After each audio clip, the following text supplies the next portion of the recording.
Continuando con las clases, vamos a tocar el tema de lo que es el espectro de la insuficiencia coronaria parte 3. Hablar del Zika con elevación de ST es hablar de un vaso coronario que tiene una placa que se hizo inestable, que formó un coágulo y que terminó tapando toda la luz. De tal manera que no hay irrigación de ese miocardio, por lo tanto es la hora cero, es hora de intervenir y darle posibilidad de revascularizar ese territorio. La forma de romper esta placa de coágulos lo hacemos mediante dos mecanismos. Uno, metiendo un catéter y el catéter atravesando con una guía la zona del coágulo y luego sobre la guía colocar un balón, dilatar el balón y luego sobre esa zona dilatada colocar un stent para evitar de que vuelva a taparse y estenosarse esa zona, colocando de esta manera un stent por dentro. Y de esta manera la luz del paso queda viable. Esta es la manera gold estándar en el mundo, que es la angioplastia, la CTP, la angioplastia transpercutánea. Y la segunda medida es colocando al paciente viento venosa una infusión de un fibrinolítico, en este caso usado el alteplase. Antes la streptokinasa lo usaban, pero la streptokinasa rompe los coágulos y la fibrina de todo el cuerpo, por lo tanto puede dar muchos efectos adversos, sobre todo produciendo ACV hemorrágico. En cambio acá va sobre la fibrina del corazón y de esta manera que rompe esta fibrina y va a desestructurar. Pero lo malo de usar fibrinolíticos es que tenemos 2 horas de gran actividad. Se puede usar hasta 12 primeras horas, ¿no? Muchas veces se pregunta, ¿hasta cuántas horas puedes usar la streptokinasa? ¿Hasta cuántas horas puedes usarla? Te preguntaba. Bueno, un fibrinolítico en general lo puedes usar hasta 12 primeras horas. Pero las 2 primeras horas tiene casi el mismo efecto, si tiene éxito, como si lo hubieras hecho una angioplastia. Y eso es lo más importante. ¿Okay? Entonces, entramos al mundo del Zika con elevación de ST, el famoso infarto que hay que intervenir de una manera rápida. Para ello vamos a utilizar la guía del año 2013, donde se hace el manejo de los pacientes con infarto de miocardio ST elevados. Los conceptos de infarto de miocardio, básicamente el término de infarto se debe utilizar cuando hay pruebas de necrosis miocárdicas, o sea positivas, troponinas positivas, en un contexto coherente a la isquemia miocárdica aguda. En estas condiciones, cualquiera de los criterios siguientes cumple los criterios de diagnóstico de infarto de miocardio. Acá vamos a ver varios conceptos que enmarcan lo que es el concepto actual de infarto de miocardio, que son 5 tipos de infarto. El tipo 1, pregunta de examen, es cuando ocurre una placa que se ha inestabilizado y esa placa inestable, al verse rota, forma un coágulo y tapa la arteria. El tipo 2 es cuando hay un desbalance de la demanda de oxígeno, en este caso, y con el consumo. Y al haber este desbalance, lo que ocurre es que el paciente crea una situación de infarto de miocardio. En el tipo 3 vemos pacientes asociados a muerte súbita. Un infarto tipo 3, pacientes que han muerto de manera súbita por infarto y nunca se supo la causa, los catalogan dentro del tipo 3. Y un tipo 4 es un paciente que le han colocado un balón y un stent coronario y tras en el contexto le han marcado de hacer la angioplastia transpercutánea ha ocurrido un infarto, ese es el tipo 4. Y el tipo 5 es el infarto que ocurre en todo el contexto quirúrgico de una cirugía de revascularización, o sea, un bypass. Y puede ocurrir después de la cirugía de bypass un infarto, entonces un infarto perioperatorio, un infarto tipo 5. La mortalidad sigue siendo importante, con aproximadamente un 12% de mortalidad en los 6 meses siguientes del infarto y con tasas más elevadas en pacientes de mayor riesgo. Los registros muestran que hasta un 30% de los pacientes con infarto ST elevado se presentan con síntomas atípicos, por lo cual no necesariamente buscar dolor en el pecho. También van a haber los síntomas llamados equivalentes como la disnea, que van a hacernos sospechar de un probable infarto. Recordar que las recomendaciones para el diagnóstico inicial de infarto se basan en la clínica del dolor mayor de 30 minutos. El dolor no necesariamente, como le dije, en 30% es equivalencias con disnea y el EKG. El EKG, 12 derivaciones necesarias y troponina al ingreso para todos nuestros pacientes. Recordar que las presentaciones de electrocardiograma atípicas que requieran de un manejo rápido en un paciente con signos y síntomas de isquemia miocárdica en curso, sobre todo se da para los pacientes con bloqueo de rama izquierda, donde va a ser más difícil evaluar, por ejemplo, un infarto de miocardio. En los pacientes con bloqueo de rama izquierda usan los criterios de Esgarbosa. Los criterios de Esgarbosa permiten diagnosticar un infarto en el transcurso de un bloqueo completo de rama izquierda. Entonces vas a ver que hay algunos, como te los presento acá, algunas presentaciones en el electrocardiograma que van a ser difícil diagnosticar un infarto de miocardio en curso. No es tan fácil, no es que el EKG lo lee todo, sino que también tiene que tener un adiestramiento para poder entenderlos. Las causas, la oclusión completa del vaso totalmente. La primera es la trombosis coronaria por una placa complicada. Puede haber una embolia coronaria, puede haber una disección de arteria coronaria, puede haber un vasoespasmo que se pueda dar por diferentes fármacos. Y también recordar que la isquemia miocárdica, al no reperfundirse, va a terminar evolucionando a una necrosis. El dolor es más intenso y prolongado, frecuente en las primeras horas de la mañana. Recordar que los pacientes, ancianos y diabéticos sobre todo, vamos a encontrar que se van a tener la tendencia a presentar dolores atípicos. En la clasificación de Killip encontramos el Killip 1, Killip 2, Killip 3, Killip 4 de un infarto. El paciente con Killip 1 no tiene insuficiencia cardíaca, el Killip 2 tiene una insuficiencia cardíaca de tipo moderada, el Killip 3 tiene un edema agudo de pulmón y el Killip 4 tiene un shock cardiogénico. Entonces, recordar que el paciente en Killip 3 tenemos pacientes con edema agudo de pulmón o los Killip 4 que tienen un shock cardiogénico. Eso no olvidarlo de cara a las preguntas de examen, ya que en muchos casos de pacientes con infarto te presentan con ruidos agregados, crépitos, y es lo más frecuente asociar un edema agudo de pulmón. Es un Killip 3, un shock cardiogénico asociado a un Killip 4, una insuficiencia cardíaca moderada a un Killip 2. Que no tenga nada asociado, bueno, será un Killip 1, mejor pronóstico, ya que el Killip se asocia a mortalidad pronóstica. Los Killip 1 que no tienen falla cardíaca, vamos a encontrar básicamente una mortalidad de 6%, y los Killip 4 con shock cardiogénico tienen un 70% de mortalidad. Pregunta de examen: ¿qué porcentaje de mortalidad tiene un Killip 4? Los pacientes con Killip 2 pueden haber estertores basales, puede haber un tercer ruido asociado.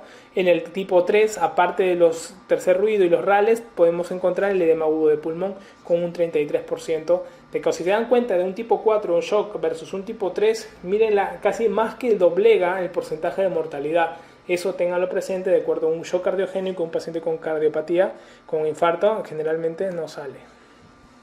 El diagnóstico, el EKG, vamos a ver la isquemia, ondas tepicudas y simétricas, en lo que vendría a ser la lesión, una ST elevada de tipo convexa, generalmente más cóncava, la vemos en los cuadros de pericarditis. La tercera evolución, la necrosis con las ondas Q, que aparecen después de 6 a 9 horas. Iniciado de diagnóstico, el paciente que llega a emergencia, tienes que tomarle un electrocardiograma. El electrocardiograma te va a permitir encontrar algunas localizaciones por el EKG, al ver algunas caras sincrónicas, y aparte dosar las troponinas.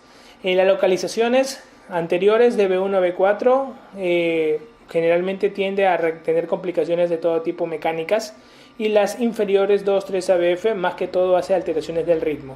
Y esto porque la cara inferior más irrigación tiene de coronaria derecha, y la coronaria derecha tiende a irrigar en mayor proporción que la coronaria izquierda a todo el sistema eléctrico. Sobre todo hablamos de nodo sinusal, nodo auriculoventricular. Las caras laterales B5, B6, de 1 a BL también preguntan en los exámenes, pero sobre todo preguntado más que todo la cara inferior y la cara lateral alta de 1 y ABL, ¿no? Recontra preguntado en los exámenes, por lo cual tienes que tener presente todo el tiempo. La localización, muchachos, del infarto ha sido preguntada en el Salud, en el ENAN, en el residentado médico, así que por favor acuérdate, dependiendo del tipo del lugar va a depender la zona, ¿no? Una cara lateral alta de 1 y ABL, cara lateral baja B5, B6, cara anterior B3, B4, cara septal B1, B2, cara inferior 2, 3 ABF. La cara posterior vamos a ver nosotros un descenso del ST en B1 y B2, como una imagen en espejo se va a ver un ascenso en el ST con derivadas derechas. ¿Okay? Entonces eso importantísimo. Recordar para el ventrículo derecho, en el ventrículo derecho vemos derivaciones especiales B3R, B4R, se colocan en el mismo espacio intercostales que B3 y B4, pero en el emisoras derecho, y se debe realizar siempre todo lo que es el EKG derecho, siempre que haya en el camino de un infarto inferior. Infarto de cara inferior, tienes obligación de no solamente hacer las 12 derivaciones clásicas con el izquierdo, sino también con el derecho. El electrocardiograma tiene una mayor especificidad que sensibilidad, por eso es muy importante, y va a importar mucho la elevación convexa que estos van a tener en caras sincrónicas que se puedan presentar, ¿no? Acá tiene una elevación 2-3 ABF, cara inferior. Por lo tanto, una alteración, un movimiento que se dé mayor o menor proporción en estos pacientes, mayor o menor de 1 milímetro en ascenso o descenso va a hacernos sospechar generalmente en ascenso un ST elevado de estar elevado, ascendido, por lo cual eso me va a hablar que hay que reperfundir. Si no tuviera elevado, podría tratarlo con anticoagulación como un ST no elevado versus una angina inestable. ¿Okay? Las enzimas cardíacas, recordar que la primera que se eleva es la hemoglobina y la primera que desaparece también. Y recordar que nosotros dosamos troponinas y CPK. Siempre yo pido troponinas y la troponina T, dosan más que todo la troponina I y la troponina T. La troponina que nosotros dosamos en el hospital son las troponina T, sobre todo la troponina T, y pedimos CPK-MB. La pregunta es, ¿por qué pides CPK-MB y aparte troponinas? Las troponinas te van a ayudar a ver la evolución del infarto y el CPK-MB te va a permitir diagnosticar reinfartos. O sea, el paciente puede verse infartado ahorita y de acá a 2 horas puede volver a infartarse. Ya el reinfarto me va a permitir medir el CPK-MB. En cambio, las troponinas T más que todo me van a ver evolución de mi infarto. Si sigue disminuyendo la dosis de troponinas en el tiempo, pues bacán, voy viéndola, porque acuérdate que la desaparición de una y otra es de 10 días en la troponina I, 14 días en la troponina T, no hay ningún problema, ¿ok? Pero el índice de comenzar a ascender las troponinas, como tú puedes observar acá, es a partir de las 3 horas. Ahora, con las troponinas ultrasensibles la puedes dosar de a la media hora, pero igualito, la hora de ver la evolución de todas estas troponinas en el tiempo te va a permitir hallar en el tiempo, ¿no? Que cada uno va depurándose en la sangre. Acá tienen las horas de inicio de todas, el fin de todas, dosamos troponinas y CPK-MB, si el primero evolución de infarto y el otro si hay algún neoinfarto que se está presentando. ¿Okay? Los diagnósticos después del EKG y todo el cuadro, si el paciente está tranquilo, ST elevado, tienes que hacer rápidamente el cateterismo, no hay más caso que dar. Casi ecocardio no damos a pacientes así que estén en emergencia, ¿no? De frente EKG, cateterismo, ni el ecocardio lo hacemos después, ni de emergencia lo hacemos. El cateterismo es lo más importante, ¿ok? Un paciente que ha tenido un infarto ST elevado, que no se le ha hecho cateterismo a tiempo y llega, por ejemplo, a veces transferencia, viene, no señor, ¿hace cuánto tiempo tuvo un infarto? ST elevado, todavía tú lees.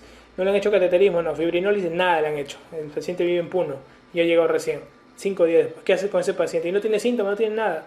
Pues haces todo igualito como con un paciente que entró en una angina estable. Inicias la prueba de esfuerzo, tras 5 días del infarto, ves si hace algún grado de positividad, de frente cateterismo, buscamos la zona de lesión y vemos cómo tratamos por angioplastía o por cirugía. Importante no retrasar. Si tienes un centro de hemodinámica cerca, por favor, es lo primero que tienes que referir. Centros hemodinámicos, ahora en el MINSA tenemos el 2 de mayo, tenemos el OAISA, en Salud tenemos Almenara, tenemos INCOR, tenemos Rebagliati, que son los que más cercanos están a nuestra zona de referencia para poderlos enviar, ya que son centros que van a permitir darle un tratamiento de angioplastía. Ahora tienes que buscar qué centro de todos tiene angioplastía para trabajar 24 horas. Por ejemplo, Rebagliati tiene 24 horas de angioplastía, el INCOR tiene ciertas horas, entonces van viendo la diferencia, ¿no? Almenara también tiene ciertas horas de trabajo, entonces dependiendo de ello tú vas más o menos viendo a dónde envío, en qué momento, para ver si tiene una angioplastía, un angiógrafo de emergencia para que puedan trabajarlo, ¿ok? Entonces hay un angiógrafo en el centro de emergencia que está haciendo las 24 horas todo el tiempo cateterismo cardíaco, entonces por ahí va un poco el inicio del paciente que va a necesitar tratamiento. Ahora, tienes que recordar que no puedes perder mucho tiempo. Paciente que viene con infarto, tienes que tratarlo rápidamente. Si en 2 horas no llegas al centro de referencia para poder hacer la angioplastía, tienes que comenzar el tratamiento en el centro más cercano con una fibrinólisis. Y si en 2 horas la fibrinólisis no responde, ¿y cómo ves respuesta de fibrinólisis? Que haya un descenso más del 50% de los ST en el EKG, o que también vaya desapareciendo el dolor y todas las manifestaciones clínicas asociadas. El tratamiento en la fase inmediata, como todos los pacientes coronarios antianginosos, acá al paciente le vamos a dar nitroglicerina endovenosa, le va a ayudar muchísimo. La nitroglicerina va a ayudar con la vasodilatación. En caso de que no se dé el dolor, le agregamos un cacho de morfina de 3 a 5 miligramos endovenoso. Le vamos a dar antitrombóticos. Dentro de los antitrombóticos tenemos los antiagregantes, tenemos la aspirina, el clopidogrel, importantísimo. Tenemos anticoagulación con enoxaparina o heparina no fraccionada, también importante como antitrombótico. Vamos a hacer control de la hipertensión arterial, que lo podemos hacer por nitroglicerina, el control de la hipertensión arterial. Aparte de ello, podemos hacer un control del dolor también, que nos va a ayudar muchísimo con lo que vendría a ser el manejo del cuadro isquémico. Del tratamiento recordamos recomendaciones para alivio del dolor, disnea y ansiedad. Están indicados generalmente para aliviar el dolor los opiáceos, por lo tanto es recomendado. Está indicado el uso de oxígeno también en pacientes con hipoxia, saturaciones menores de 95 a 92, con disnea, con insuficiencia cardíaca le puedes dar un soporte de oxígeno. Se puede considerar la administración de tranquilizantes en pacientes con mucha ansiedad, importantísimo también a la hora del manejo. En el tratamiento, cuando recuerde que te dije que en caso de no tener una angioplastía y tienes tratamiento fibrinolítico, puedes usar la streptokinasa, puedes usar el alteplasa. La streptokinasa te ayuda muchísimo, pero ya no lo usamos porque no es muy cardíaco sensible, o sea, no llega a la fibrina cardíaca, sino a todo el cuerpo, tiene muchas contraindicaciones y aparte de ello sus efectos adversos como la hemorragia son más frecuentes, ¿no? El alteplasa lo usamos más, usamos un bolo, la ampolla viene de 85 miligramos, tratamos de mejorar 50 miligramos, lo pasamos en 1 hora y media y 35 miligramos en media hora más. Esto es el manejo inicial con fibrinolíticos y también con anticoagulantes, ¿no? De los anticoagulantes que nosotros vamos a usar más es la heparina. ¿Okay? La heparina no fraccionada. Recordar de los antiagregantes, usamos la aspirina y el clopidogrel para el manejo agudo. Acá te estoy dejando las dosis de carga para cada uno de ellos. Y aparte de ello, la dosis de antiagregación depende si el tratamiento va a ir a cirugía el paciente. Si el paciente va a ir a cirugía, es poco probable que le des un clopidogrel, solamente lo dejas con aspirina. Y si el paciente, ¿por qué? Porque podemos operar nosotros lesiones coronarias con aspirina, más tratamos de que no tenga clopidogrel porque tiene un efecto de mantenimiento del bloqueo plaquetario. De una manera hace sangrar más al paciente versus la aspirina, por más que los dos bloquean irreversiblemente la plaqueta. Pero ese es el manejo que nosotros hacemos. Podemos operar pacientes con aspirina sin ningún problema, un paciente de tronco coronario, al toque 2 bypasses, pero con aspirina normal, un tronco. Pero un paciente con lesión con clopidogrel, o sea, más aspirina, doble antiagregación, generalmente diferimos nosotros la cirugía coronaria. Luego de todo el manejo del infarto, no operamos pacientes infartados inmediatamente. Al paciente infartado tenemos una frase, lo enfriamos, de tal manera de que el paciente tenga 5 o 7 días con el infarto, porque a la hora de hacer los puntos como que vas a ver la zona un poco más deleznable, y a los 5 o 7 días se procede a la cirugía. Es importante recordar que nosotros trabajamos sobre pacientes antiagregados con aspirina, más no con pacientes con tratamiento con clopidogrel. Tratamos de suspender el clopidogrel sí o sí para la cirugía. La aspirina podemos pasar por alto, ¿no? Pero en caso de que se haga una angioplastía o un tratamiento fibrinolítico, la antiagregación es la misma, así que no hay ningún problema. Para los tratamientos antitrombóticos coadyuvantes, la heparina no fraccionada con bolos endovenosos. Recordar que la enoxaparina al final en estos pacientes termina quedándose 5 o 7 días en los infartados. Después de ello ya no necesita una anticoagulación. Luego de ello será la cirugía propiamente dicha y la dosis de antiagregación que nosotros vayamos a utilizar, ¿no?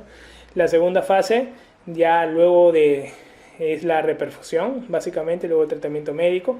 La reperfusión se da generalmente en las primeras 12 horas. Recordamos que una angioplastía primaria es el tratamiento de elección y en caso de no hay, la fibrinólisis.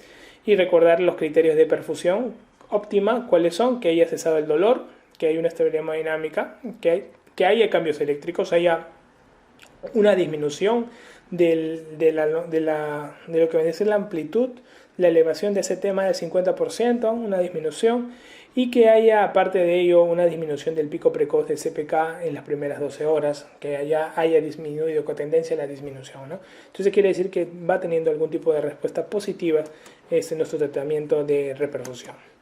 Recordar las contraindicaciones absolutas para el tratamiento fibrinolítico. Últimamente están preguntando este punto, quisiera que preste bastante atención.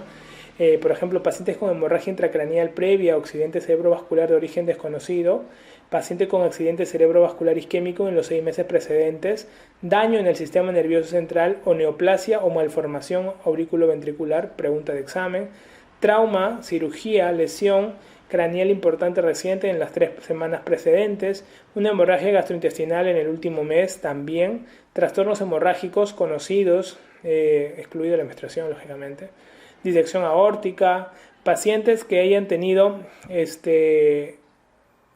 punciones generalmente en las últimas 24 horas, por ejemplo, las biopsias hepáticas, las punciones lumbares, ¿no? Generalmente en las últimas 24 horas.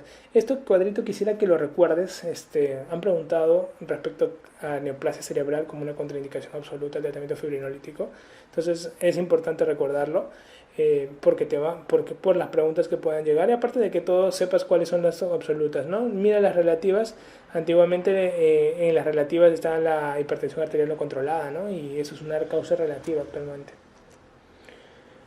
Respecto al tratamiento, acá hay diferentes recomendaciones. Sobre todo quiero que leas y repases todas las que dicen uno. Todas las que dicen uno es una sugerencia del infarto como línea general, ¿ok? Con tranquilidad, es más que todo te lo dejo como la última evidencia para el manejo de infarto de miocardio ST elevado. En el caso de que haya una reperfusión fallida, pues no mejoró el fibrinolítico nada en la clínica, el EKG, nada de eso. Esto puede dar en más del 40% de los pacientes trombolizados, alrededor del 25% en pacientes con angioplastía primaria también lo da. Factores que influyen son la demora en la presentación, sobre todo la localización del infarto, la terapia concomitante. Recordar la persistencia del dolor de pecho, ¿no? Falta del descenso del ST elevado en más del 50%, a los 90 minutos nosotros lo vamos a catalogar como una reperfusión fallida de todas maneras. Algoritmos según el nivel de tensión. Recordar que tenemos un centro con angioplastía primaria, preferiblemente en menos de 60 minutos hacer la referencia oportuna. Y si tenemos en el caso de un paciente que un centro pues no cercano para hacer angioplastía, iniciamos el tratamiento fibrinolítico de todas maneras, ¿no? La tercera fase del tratamiento, luego de la reperfusión, vamos a pasar al posinfarto, donde básicamente dejamos al paciente antiagregación, ¿sí? Con aspirina y dependiendo de clopidogrel si ha recibido algún stent, antianginosos, betabloqueantes asociados a un nitrato como rescate, estatinas, yecas, como a todos nuestros pacientes que estamos dejándolo, coronarios, espironolactona en caso de la fracción deprimida. Ecocardio nos puede dar algún dato de mal pronóstico, si en caso lo sudiera haríamos cateterismo cardíaco y en caso que no, una prueba de esfuerzo para poder detectar posteriormente problemas coronarios. Recordar las dietas, en el caso de las dietas, los principios activos, lo que son las dietas monoinsaturadas y poliinsaturadas, tratar de disminuirlas en el caso de las grasas. Recordar el porcentaje de hidratos de carbono, normalmente en la dieta de un paciente cardíaco, a veces se nos olvida, el porcentaje de proteínas también que podemos tener y tratar más que todo tener una dieta balanceada con los ácidos grasos, por ejemplo los omega 3 van a ayudar bastante. Ayudan mucho las grasas de los frutos secos, ayudan bastante en el metabolismo cardíaco, más que todo estabilizando la placa, entonces es interesante. Respecto a la actividad física, que muchas preguntas nos hacen en la vida diaria, hay 4 mecanismos responsables que consideran mediadores importantes en la reducción de episodios cardíacos. La actividad física mejora la función endotelial, reduce la progresión de lesión coronaria, reduce el riesgo trombogénico, mejora la colateralización, es muy importante, ¿ok? Entonces, respecto también a la actividad sexual, muchos dicen he tenido un infarto, ¿cuánto tiempo puedo volver a mi actividad sexual? Y eso va a depender mucho de que él se someta a una prueba funcional por cardiólogo y el cardiólogo evalúe los METs. Los METs son las unidades metabólicas de consumo de oxígeno que va a tener el paciente y en este caso se tiene que tener una dosis mínima de 3 a 4 METs de consumo para poder decir que el paciente puede mantener una actividad sexual normal, ¿no? No vaya a ser que luego esta se complique y pues, ¿no? Ustedes saben las complicaciones. Respecto a lo que son el infarto de miocardio y sus complicaciones, el tratamiento, un grupo de complicaciones son eléctricas, la taquicardia ventricular, donde usamos generalmente en caso de hemodinamia inestable, la cardioversión eléctrica, y en caso de terapia farmacológica, la lidocaína o silocaína ayudan muchísimo. La fibrilación ventricular, usamos los desfibriladores. En el caso del shock cardiogénico, usamos lo que son el inotrópico, el balón de contraposición intraórtica, el infarto de miocardio anterior extenso. Tratamos de darle un soporte, sobre todo vasopresor para el aparato, el daño cardiogénico que se ha establecido, muy importante. En el caso de los pronósticos, la mortalidad el primer mes es del 30%. Vamos a recordar nosotros la clasificación de Killip, muy importantísima, la clasificación de Killip para el pronóstico. La mortalidad del primer mes al 70%, sobre todo en complicaciones mecánicas y arritmias, sobre todo las eléctricas, son las que terminan matando más al paciente de infarto, hay que tenerlo presente. El mejor indicador pronóstico va a ser la fracción de eyección en nuestros pacientes y los fármacos que han aumentado la sobrevida a la cabeza, la aspirina, o sea, antiagregación, metabloqueantes, IECAS, estatinas, han ayudado en los pacientes con infarto y sobre todo la reperfusión. Las causas de muerte extrahospitalaria más frecuentes es la fibrilación ventricular y las causas más frecuentes de causa hospitalaria es la insuficiencia cardíaca. Pregunta de examen.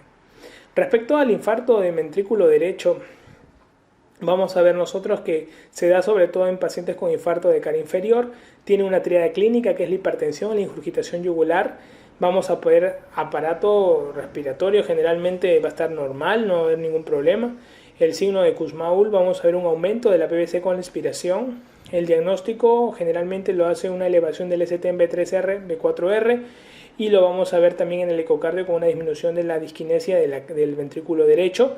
El tratamiento acá, como hay una normalidad de la contractilidad del ventrículo derecho, va a ser aumentar los líquidos y sobre todo nunca dar nitroglicerina ni dar diuréticos, porque es lo que más tenemos el defecto de la precarga, y acá necesitamos más carga para el ventrículo derecho.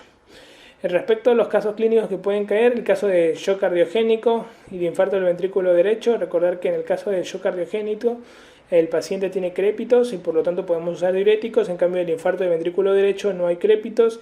Acá más bien tenemos que ver aumentón, lo que es el aumento de volumen, por más que ambos puedan presentar hipotensión y PVC elevada en la clínica.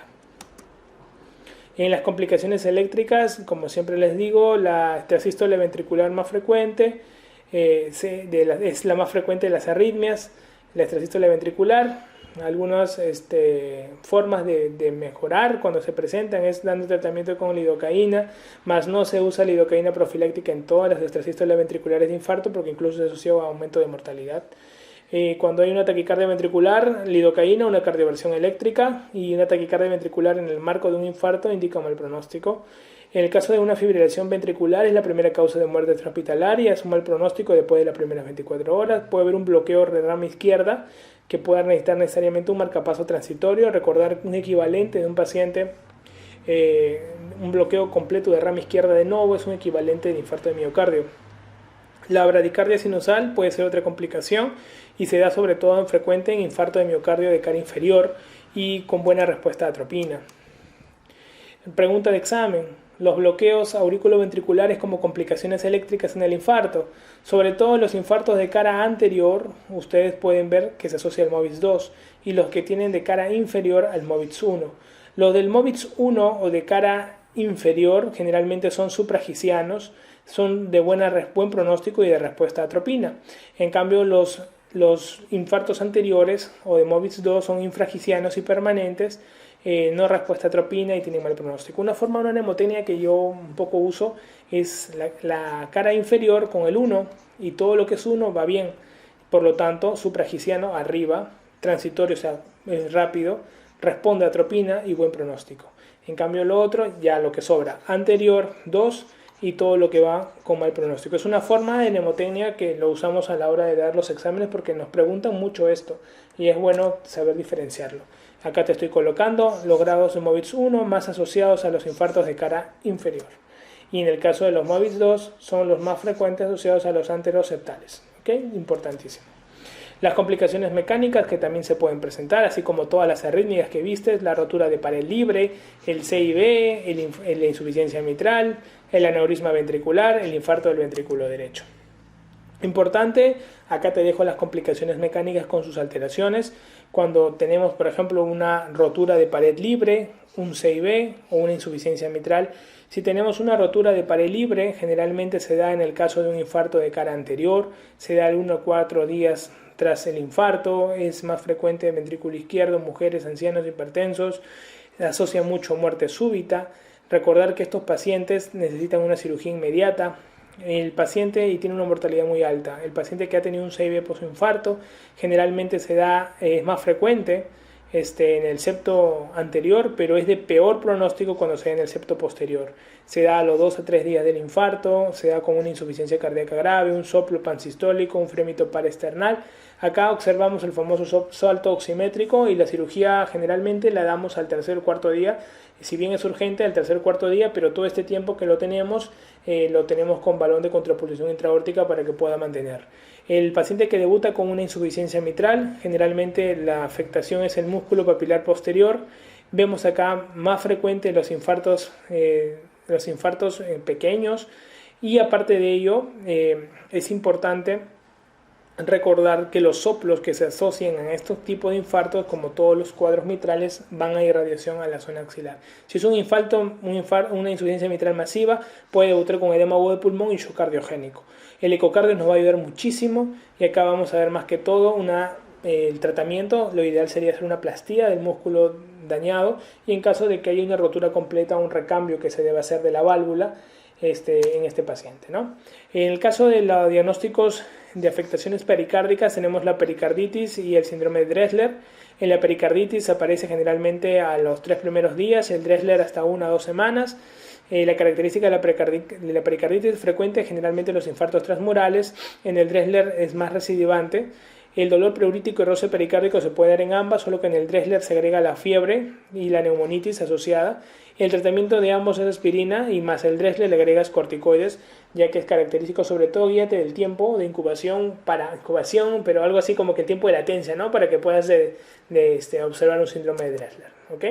El uso del balón de contrapulsión intraaórtica es un balón que sirve mucho en el shock cardiogénico, termina aumentando el gasto cardíaco en 0.5 a 0.7, y mejora en general la perfusión en un porcentaje casi del 20% del gasto cardíaco, mejora la perfusión miocárdica en diástole y disminuye la poscarga al desinflarse.